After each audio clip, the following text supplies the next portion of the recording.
अब आपको उत्तर प्रदेश से एक हैरान करने वाली खबर बताता हूं। योगी का मैसेज पहले ही लाउड एंड क्लियर है कि बेटियों से बदसलूकी की तो सीधा यमराज से मुलाकात होगी, लेकिन बावजूद इसके तालिबानी सोच बदल नहीं रही, जिसके बाद अब सवाल है कि शामली के तालिबानी सोच वाले फारूक का नंबर कब आएगा, जिसने बुर्के की जिद में अपनी पत्नी और मासूम बेटियों की हत्या कर दी, शवों को सेप्टिक टैंक में डाल दिया।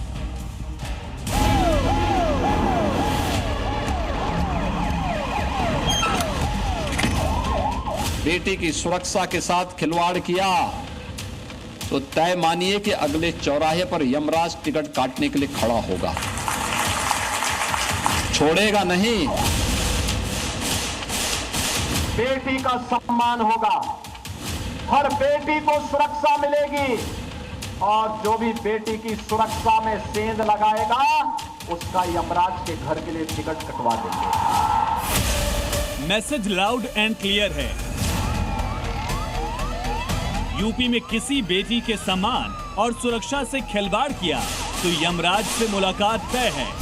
लेकिन कट्टरपंथी सोच वाले शामली के इस शैतान ने शायद योगी की वार्निंग को नजरअंदाज कर दिया और वो गुनाह कर दिया जिसका हिसाब योगी राज में बुलेट से किया जाता है। जगह है शामली, उत्तर प्रदेश। वारदात ट्रिपल मर्डर। आरोपी फारूक। वजह बीवी ने बुर्का नहीं पहना। ये वही कट्टरपंथी है जिसकी सोच तालिबानी है, जिसने बुर्के की खातिर अपनी बीवी ताहिरा और बेटियों आफरीन और सहरीन की बेरहमी से हत्या कर दी। पुलिस जांच में जो खुलासे हुए वो रूह कपा देने वाले हैं। फारूक ने कबूल कर लिया है कि 10 दिसंबर की रात 9 से 10 बजे के बीच उसने पहले पत्नी और बड़ी बेटी को गोली मारी और फिर छोटी बेटी की गला दबाकर हत्या कर दी। इतना ही नहीं, हत्या के बाद तीनों शवों को घर के ही आंगन में बने 60 फीट गहरे गड्ढे में दफना दिया और ऊपर से ईंटों का फर्श बिछा दिया। फारूक की क्रूरता का अंदाजा इस बात से लगाया जा सकता है कि बड़ी बेटी की एक आंख बाहर निकली मिली और मौके से खून से सना मोटा डंडा बरामद हुआ।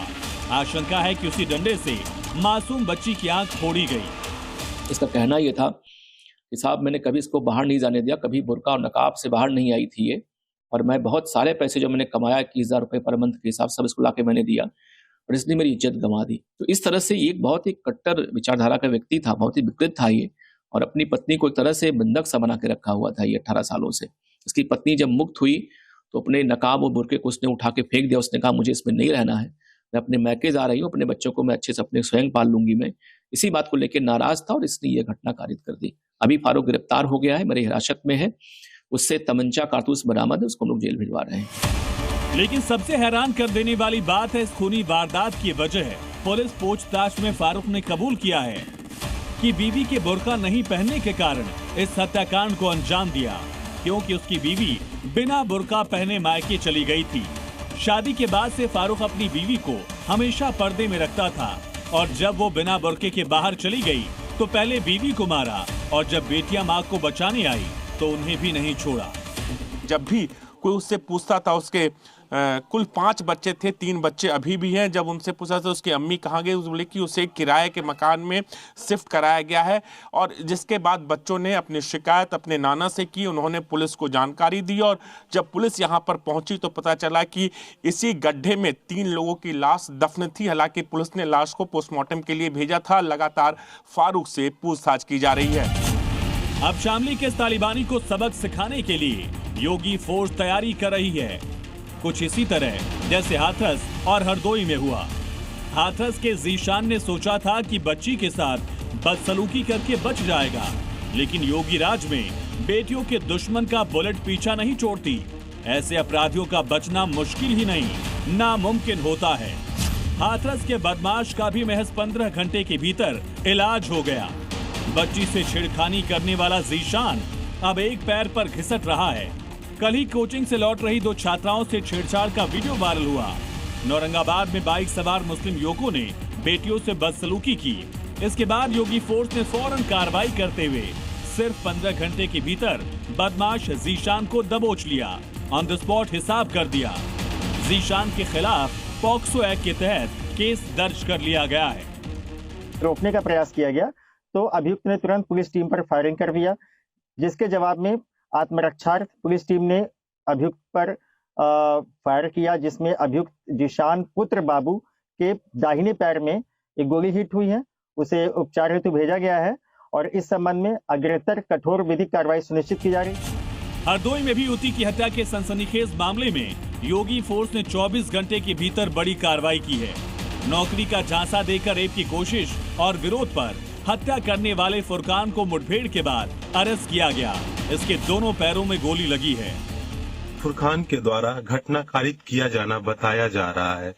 अभियुक्त के पास से एक अवैध तमंचा तथा युवती का मोबाइल बरामद हुआ है।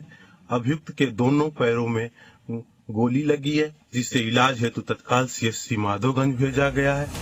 हाथरस के जीशान, हरदोई के फुरकान का हिसाब हो चुका है। अब बारी है शामली के तालिबानी सोच वाले फारूक की। शामली से राजू राज के साथ ब्यूरो रिपोर्ट, जी मीडिया। यूपी में कोई भी हो अपराध करेगा तो सजा मिलनी तय। क्राइम की कमर तोड़ने के लिए यूपी में एक बड़ा अभियान चलाया जा रहा है। हरदोई से लेकर मेरठ तक और कानपुर से लेकर मिर्जापुर और सहारनपुर तक एक्शन किया जा रहा है। हरदोई में हत्यारों को उसकी करने की सजा मिली। मेरठ में पुलिस ने एक अपराधी को मुठभेड़ में घायल किया, गिरफ्तार किया। उसके पास एक अवैध तमंचा कारतूस बरामद किए। तो वहीं कानपुर में गौ तस्करों पर एक्शन लिया गया।